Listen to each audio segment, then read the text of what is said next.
بەیاننامەی پشتیوانیکردنی خۆپیشاندانەکان لە هەرێمی کوردستان بەڕێز سەرۆکی ئەنجومەنی نوێنەران، بەڕێز جێگرانی سەرۆکی ئەنجومەن، بەڕێزانە ئەندامانی ئەنجومەنی نوێنەران، ماوەی چەند ساڵێک کە هەرێمی کوردستان خۆپیشاندانی فراوان بەخۆیەوە دەبینێت لە دژی زوڵم و گەندەڵی و نەبوونی شەفافی لە پێناو چاکسازی حکومڕانی باش و پاراستنی شکۆیان هاوڵاتیانی هەرێم قوربانی زۆریان داوە و گیانی پاچی خۆیان بەخشیوە. دوا هەمینیان ئەو خۆپیشاندانانەیە کە لە ماوەی چەند مانگی ڕابردوو لە پارێزگای دهۆک دەستی پێکرد، لە ئێستاشدا لە پارێزگای سلێمانی و هەڵەبجە و شارەکانی تر بەردەوامە.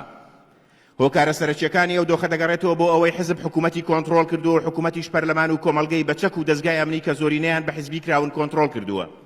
هۆکارێکی تریش کستی حکوومەتی هەرێمە لە بەڕێوەبردننی سەرچاوەکانی داهات لەلایەکی تریش نەتوانینی لە گەیشتن بە چارەسەرێکی گونجاو لەگەڵ حکوومەتی فیدراڵی. بێگومان حکوومەتی فیدراڵیش گوێی خەواندووە لە مافەکانی هاوڵاتیان و موچەخۆران و جوتیاران و کەسوکاری شەهیدان و زیندانیە سیاسیەکان و چین و توێژەکانی تر.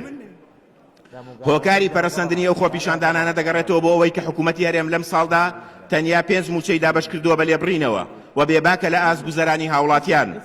ئێمە وەک ژمارەیەک ئەندامانی ئەنجومەنی نوێنەران بارچی خۆمانی دەزانین کە تەئکید لە چەند خاڵێکی گرنگ بکەینەوە. یەک، پشتیوانی داواکاری هاوڵاتیانمان دەکەین بۆ چاکسازی و دابینکردنی ژیانێکی شایستە کە هەموو حکوومەتەیەک لە دوای یەکەکان شکستیان هێناوە دابینکردنی لانی کەمی ژیانێکی شکۆمەتمەندانە و نکۆڵیش لە شکستەکانیان دەکەن لە بەرامبەردا سەرکوتی هاوڵاتیان دەکەن. دوو، داوا دەکەین لیژنەیەکی پەرلەمانی دروست بکرێت بۆ لێکۆڵینەوە لە ڕاستیەکان.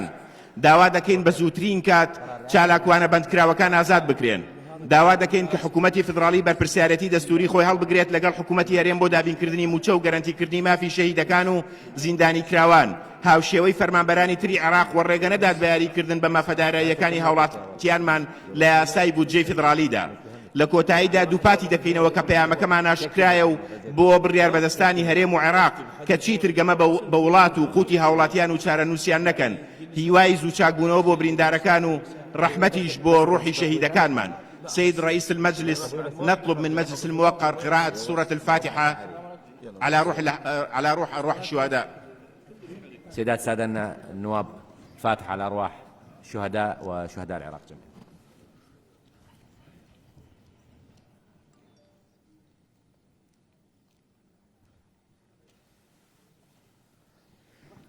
شكرا. لجنة حقوق الإنسان،